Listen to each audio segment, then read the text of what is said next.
Chapter 3. A Case of Identity.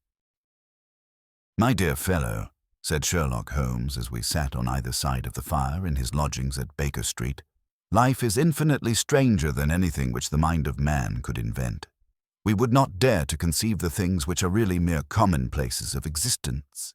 If we could fly out of that window hand in hand, hover over this great city, gently remove the roofs, and peep in at the queer things which are going on, the strange coincidences, the plannings, the cross-purposes, the wonderful chains of events, working through generations and leading to the most outre results, it would make all fiction with its conventionalities and foreseen conclusions most stale and unprofitable." "And yet I am not convinced of it," I answered. "The cases which come to light in the papers are, as a rule, bold enough and vulgar enough. We have in our police reports realism pushed to its extreme limits, and yet the result is, it must be confessed, neither fascinating nor artistic. A certain selection and discretion must be used in producing a realistic effect," remarked Holmes.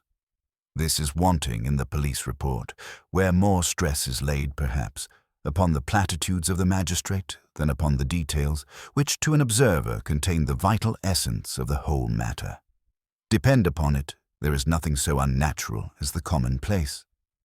I smiled and shook my head. "I can quite understand your thinking so," I said. "Of course, in your position of unofficial advisor and helper to everybody who is absolutely puzzled, throughout 3 continents, you are brought in contact with all that is strange and bizarre. But here, I picked up the morning paper from the ground. Let us put it to a practical test. Here is the first heading upon which I come: A husband's cruelty to his wife. There is half a column of print, but I know without reading it that it is all perfectly familiar to me. There is, of course, the other woman, the drink, the push, the blow, the bruise, the sympathetic sister or landlady.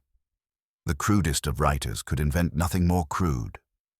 Indeed, your example is an unfortunate one for your argument," said Holmes, taking the paper and glancing his eye down it. "This is the Dundas separation case, and, as it happens, I was engaged in clearing up some small points in connection with it. The husband was a teetotaler, there was no other woman, and the conduct complained of was that he had drifted into the habit of winding up every meal by taking out his false teeth and hurling them at his wife, which, you will allow, is not an action likely to occur to the imagination of the average storyteller. Take a pinch of snuff, Doctor, and acknowledge that I have scored over you in your example." He held out his snuff-box of old gold, with a great amethyst in the center of the lid. Its splendor was in such contrast to his homely ways and simple life that I could not help commenting upon it. "Ah," said he, "I forgot that I had not seen you for some weeks. It is a little souvenir from the King of Bohemia in return for my assistance in the case of the Irene Adler papers." "And the ring?" I asked, glancing at a remarkable brilliant which sparkled upon his finger. "It was from the reigning family of Holland, though the matter in which I served them was of such delicacy that I cannot confide it even to you, who have been good enough to chronicle 1 or 2 of my little problems." "And have you any on hand just now?" I asked with interest. "Some 10 or 12, but none which present any feature of interest.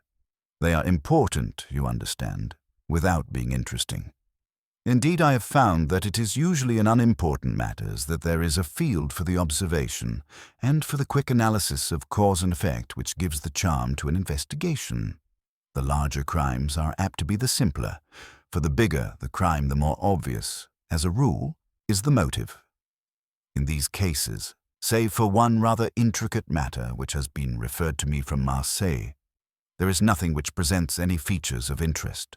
It is possible, however, that I may have something better before very many minutes are over, for this is one of my clients, or I am much mistaken." He had risen from his chair and was standing between the parted blinds, gazing down into the dull, neutral-tinted London street. Looking over his shoulder, I saw that on the pavement opposite there stood a large woman with a heavy fur boa round her neck and a large curling red feather in a broad-brimmed hat which was tilted in a coquettish Duchess of Devonshire fashion over her ear. From under this great panoply she peeped up in a nervous, hesitating fashion at our windows, while her body oscillated backward and forward, and her fingers fidgeted with her glove buttons. Suddenly, with a plunge, as of the swimmer who leaves the bank, she hurried across the road, and we heard the sharp clang of the bell. "I've seen those symptoms before," said Holmes, throwing his cigarette into the fire. "Oscillation upon the pavement always means an affaire de coeur." She would like advice, but is not sure that the matter is not too delicate for communication. And yet even here we may discriminate. When a woman has been seriously wronged by a man, she no longer oscillates, and the usual symptom is a broken bell wire. Here we may take it that there is a love matter, but that the maiden is not so much angry as perplexed or grieved. But here she comes in person to resolve our doubts. As he spoke, there was a tap at the door, and the boy in buttons entered to announce Miss Mary Sutherland, while the lady herself loomed behind his small black figure like a full-sailed merchantman behind a tiny pilot boat. Sherlock Holmes welcomed her with the easy courtesy for which he was remarkable, and having closed the door and bowed her into an armchair, he looked her over in the minute and yet abstracted fashion which was peculiar to him. "Do you not find," he said, "that with your short sight it is a little trying to do so much typewriting?" "I did at first," she answered, "but now I know where the letters are without looking." Then, suddenly realizing the full purport of his words, she gave a violent start and looked up with fear and astonishment upon her broad, good-humored face. "You've heard about me, Mr. Holmes," she cried. "Else how could you know all that?" "Never mind," said Holmes, laughing. "It is my business to know things. Perhaps I have trained myself to see what others overlook. If not, why should you come to consult me?" "I came to you, sir, because I heard of you from Mrs. Etheridge, whose husband you found so easy when the police and everyone had given him up for dead. Oh, Mr. Holmes, I wish you would do as much for me. I'm not rich, but still I have 100 a year in my own right, besides the little that I make by the machine, and I would give it all to know what has become of Mr. Hosmer Angel." "Why did you come away to consult me in such a hurry?" asked Sherlock Holmes, with his fingertips together and his eyes to the ceiling. Again a startled look came over the somewhat vacuous face of Miss Mary Sutherland. "Yes, I did bang out of the house," she said, "for it made me angry to see the easy way in which Mr. Windibank, that is, my father, took it all. He would not go to the police, and he would not go to you. And so at last, as he would do nothing and kept on saying that there was no harm done, it made me mad, and I just on with my things and came right away to you." "Your father," said Holmes. "Your stepfather, surely, since the name is different." "Yes, my stepfather.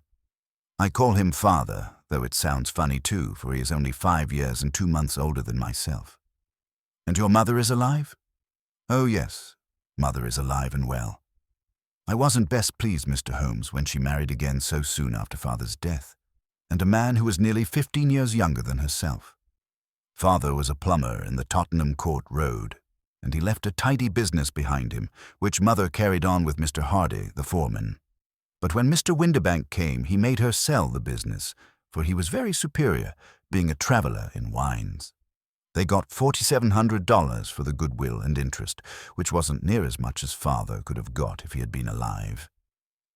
I'd expected to see Sherlock Holmes impatient under this rambling and inconsequential narrative, but on the contrary, he had listened with the greatest concentration of attention.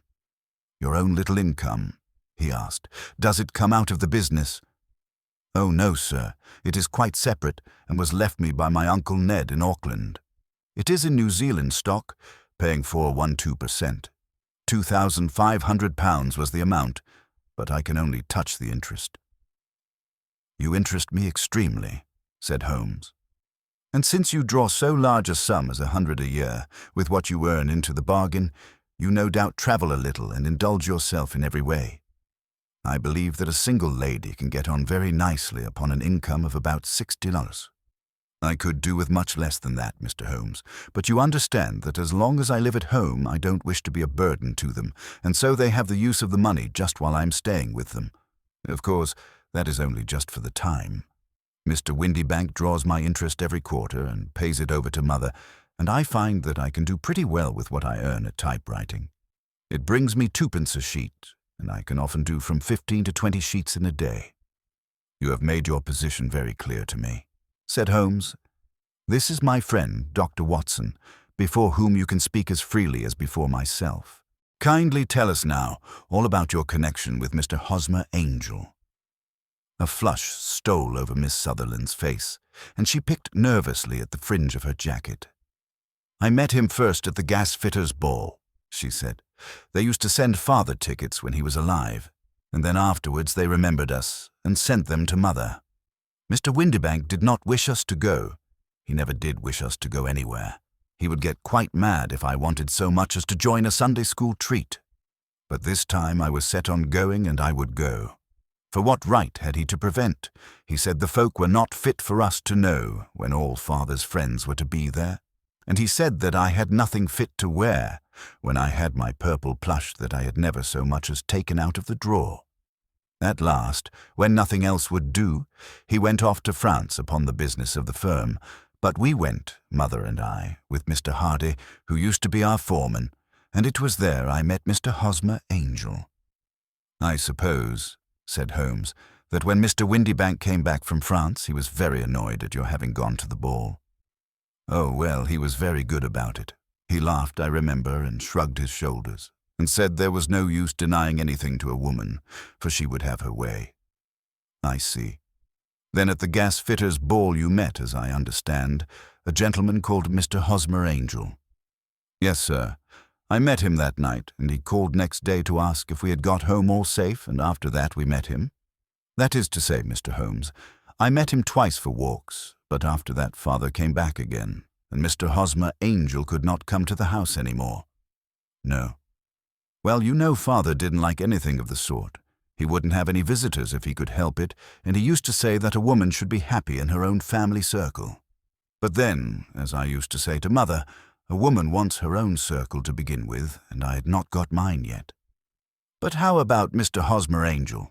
Did he make no attempt to see you?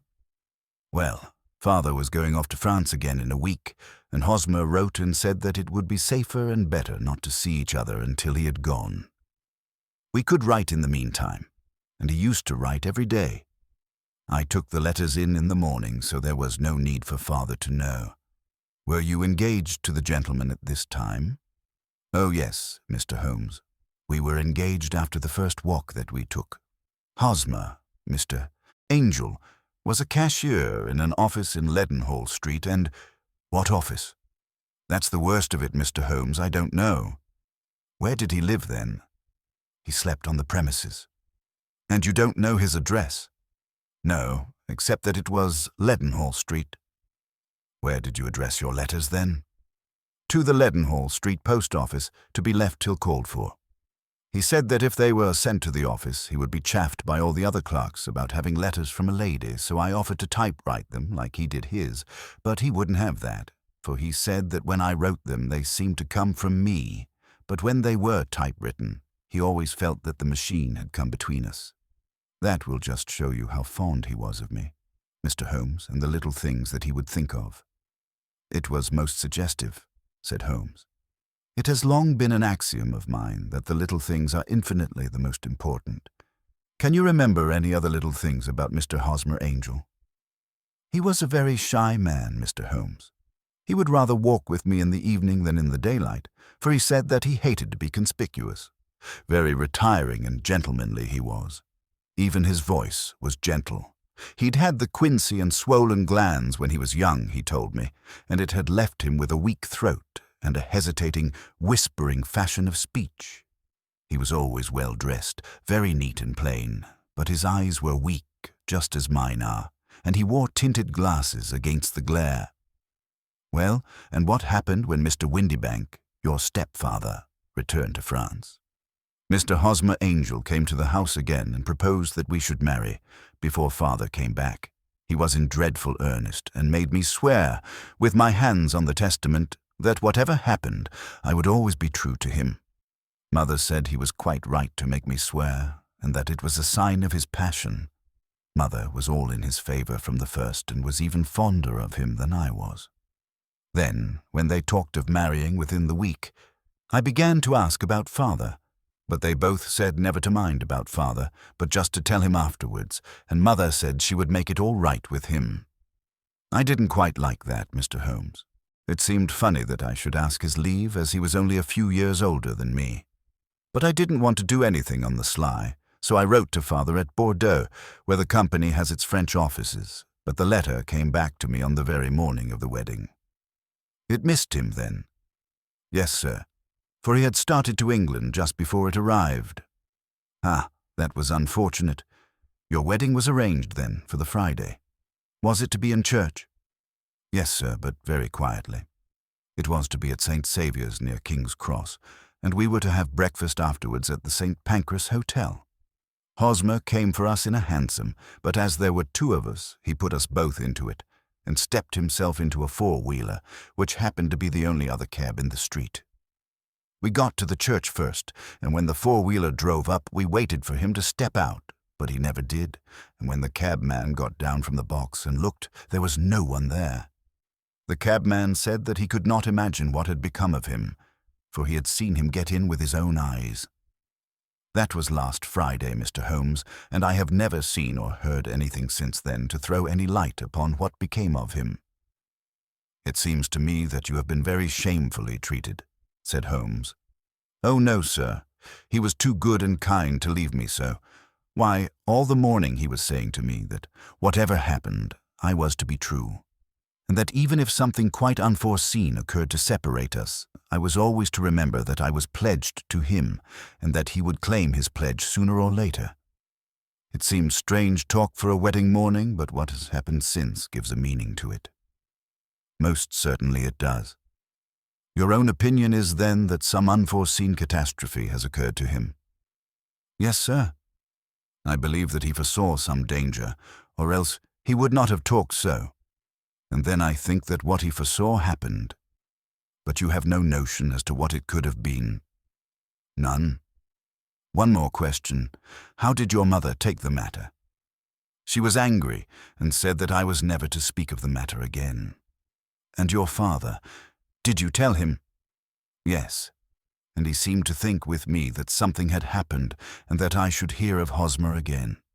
As he said, what interest could anyone have in bringing me to the doors of the church, and then leaving me? Now, if he had borrowed my money, or if he had married me and got my money settled on him, there might be some reason, but Hosmer was very independent about money, and never would look at a shilling of mine.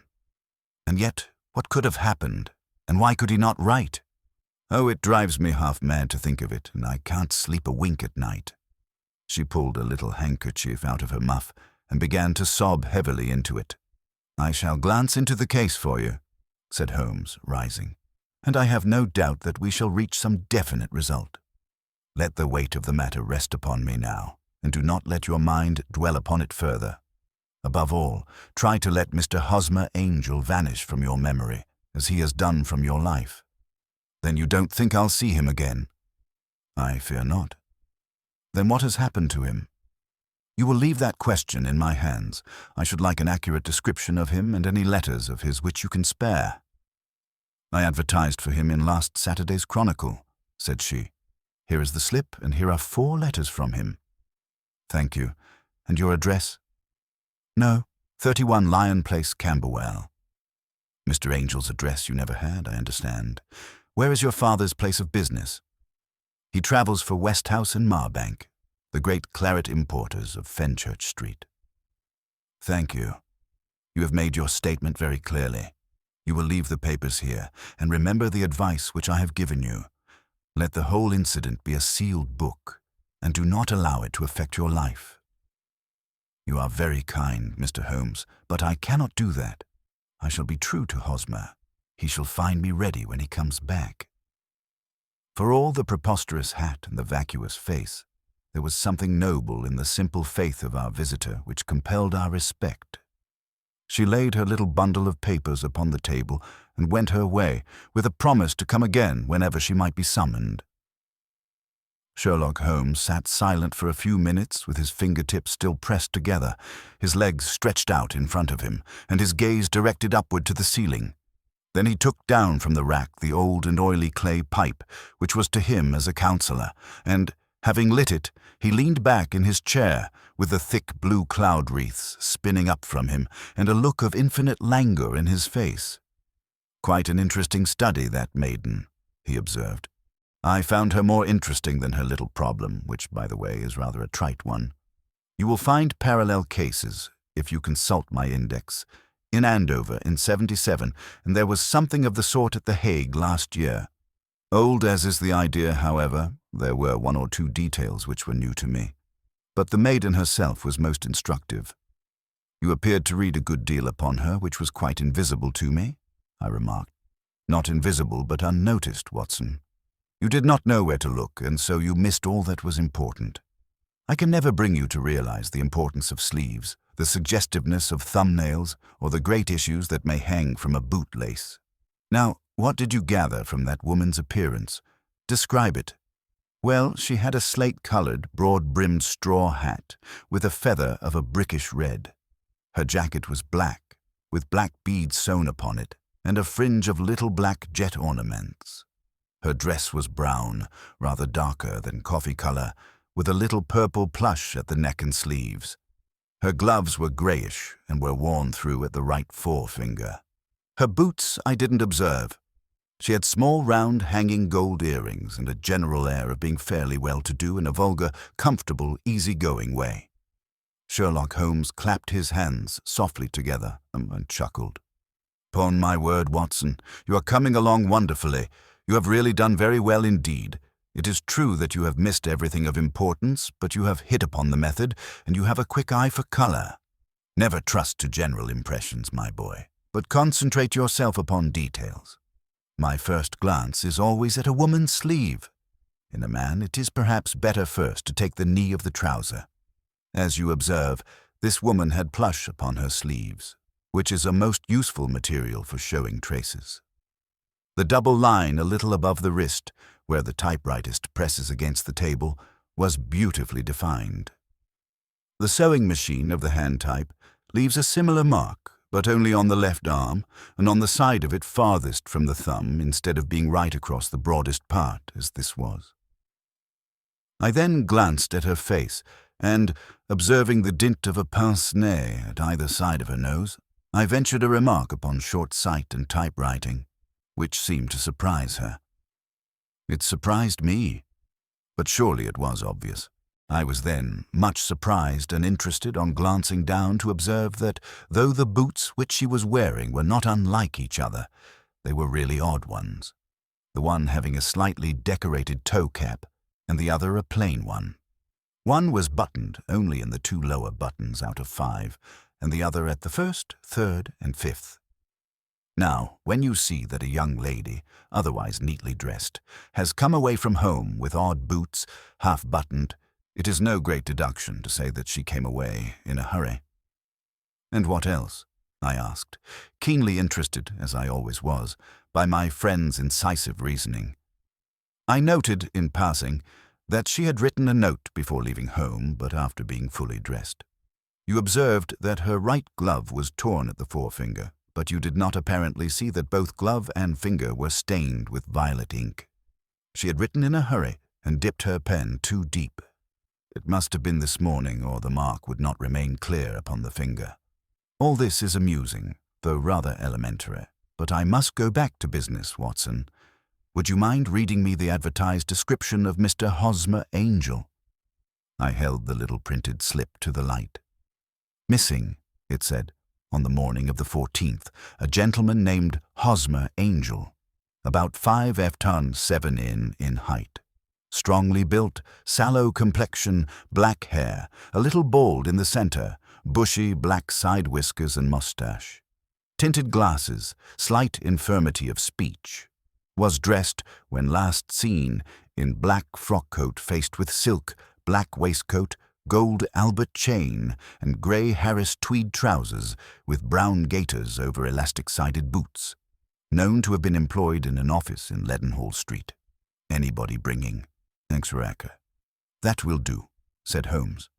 As to the letters, he continued, glancing over them, they are very commonplace. Absolutely no clue in them to Mr. Angel, save that he quotes Balzac once. There is one remarkable point, however, which will no doubt strike you. They are typewritten, I remarked. Not only that, but the signature is typewritten.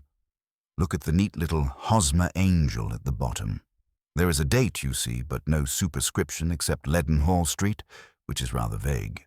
The point about the signature is very suggestive, in fact. We may call it conclusive. Of what? My dear fellow, is it possible you do not see how strongly it bears upon the case?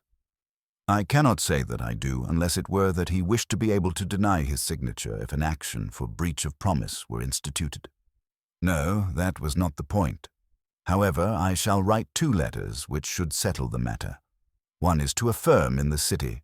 The other is to the young lady's stepfather, Mr. Windybank, asking him whether he could meet us here at 6 o'clock tomorrow evening. It is just as well that we should do business with the male relatives. And now, Doctor, we can do nothing until the answers to those letters come, so we may put our little problem upon the shelf for the interim. I had had so many reasons to believe in my friend's subtle powers of reasoning and extraordinary energy in action that I felt that he must have some solid grounds for the assured and easy demeanor with which he treated the singular mystery which he had been called upon to fathom. Once only had I known him to fail in the case of the King of Bohemia and of the Irene Adler photograph. But when I looked back to the weird business of the sign of 4 and the extraordinary circumstances connected with the study in scarlet, I felt that it would be a strange tangle indeed which he could not unravel. I left him then, still puffing at his black clay pipe, with the conviction that when I came again on the next evening I would find that he held in his hands all the clues which would lead up to the identity of the disappearing bridegroom of Miss Mary Sutherland. A professional case of great gravity was engaging my own attention at the time, and the whole of next day I was busy at the bedside of the sufferer. It was not until close upon 6 o'clock that I found myself free and was able to spring into a hansom and drive to Baker Street, half afraid that I might be too late to assist at the denouement of the little mystery. I found Sherlock Holmes alone, however, half asleep, with his long, thin form curled up in the recesses of his armchair. A formidable array of bottles and test tubes, with the pungent, cleanly smell of hydrochloric acid, told me that he had spent his day in the chemical work which was so dear to him. "Well, have you solved it?" I asked as I entered. "Yes, it was the bisulfate of baryta." No, the mystery," I cried. "Oh, that. I thought of the salt that I have been working upon. There was never any mystery in the matter, though, as I said yesterday.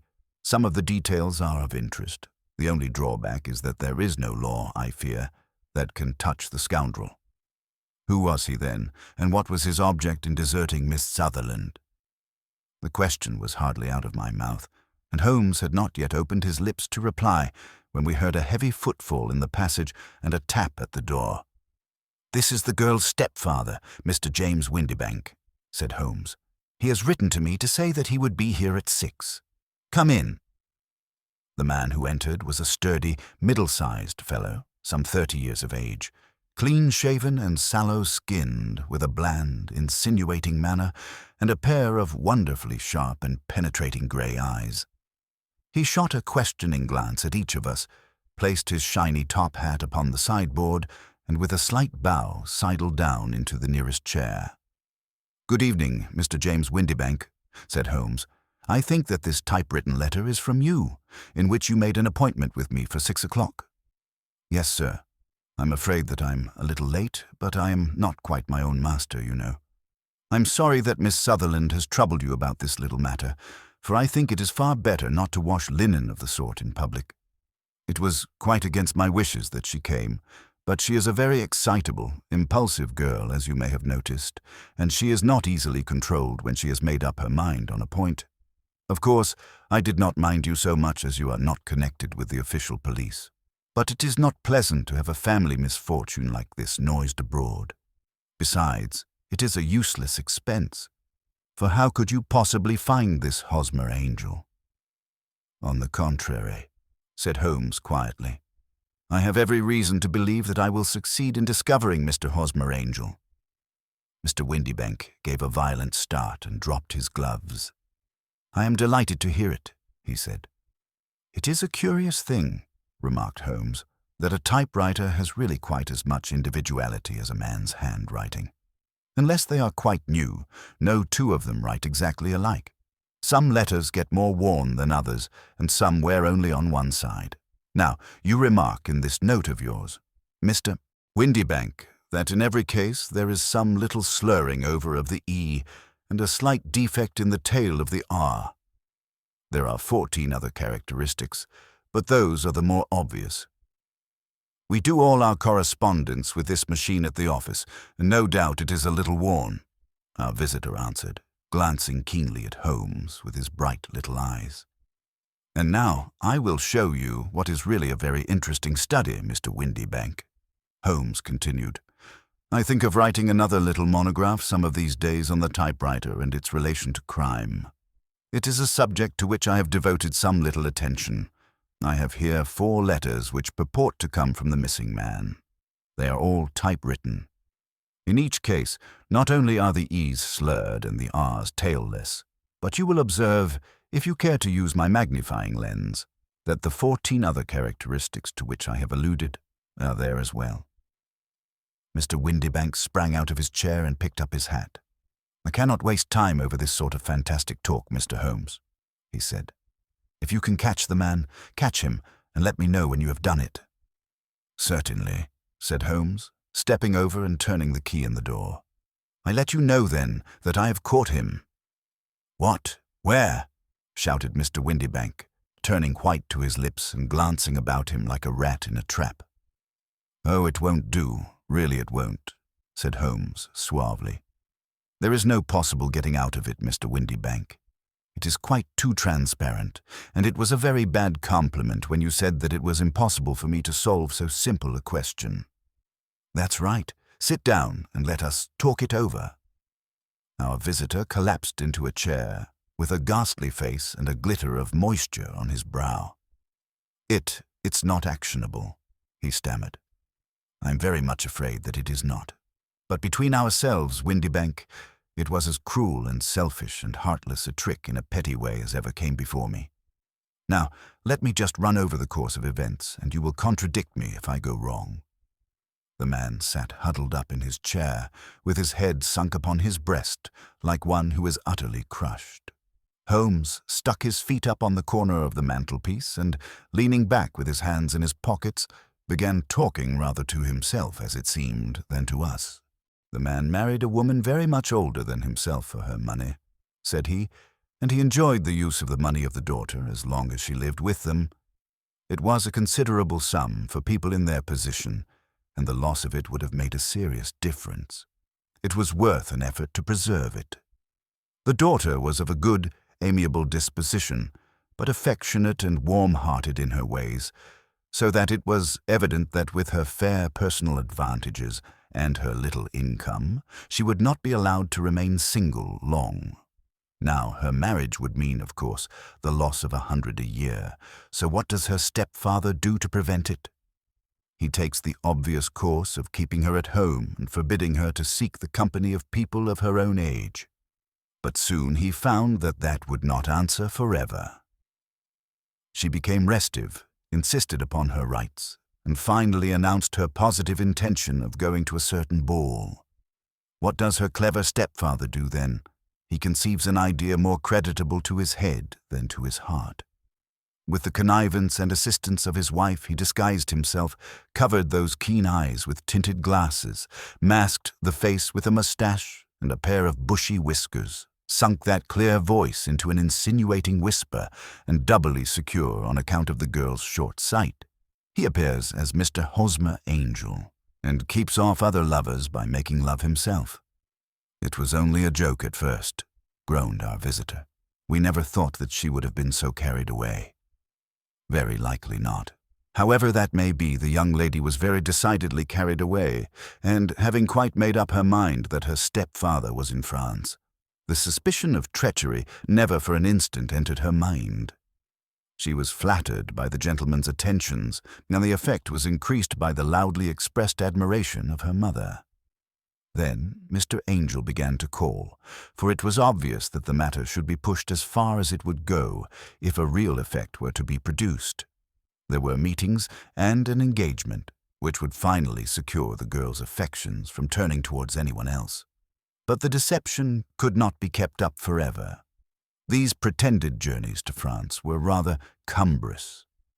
The thing to do was clearly to bring the business to an end in such a dramatic manner that it would leave a permanent impression upon the young lady's mind and prevent her from looking upon any other suitor for some time to come. Hence those vows of fidelity exacted upon a testament, and hence also the allusions to a possibility of something happening on the very morning of the wedding. James Windybank wished Miss Sutherland to be so bound to Hosmer Angel and so uncertain as to his fate, that for 10 years to come, at any rate, she would not listen to another man. As far as the church door he brought her, and then, as he could go no farther, he conveniently vanished away by the old trick of stepping in at one door of a four-wheeler and out at the other. I think that was the chain of events, Mr. Windybank.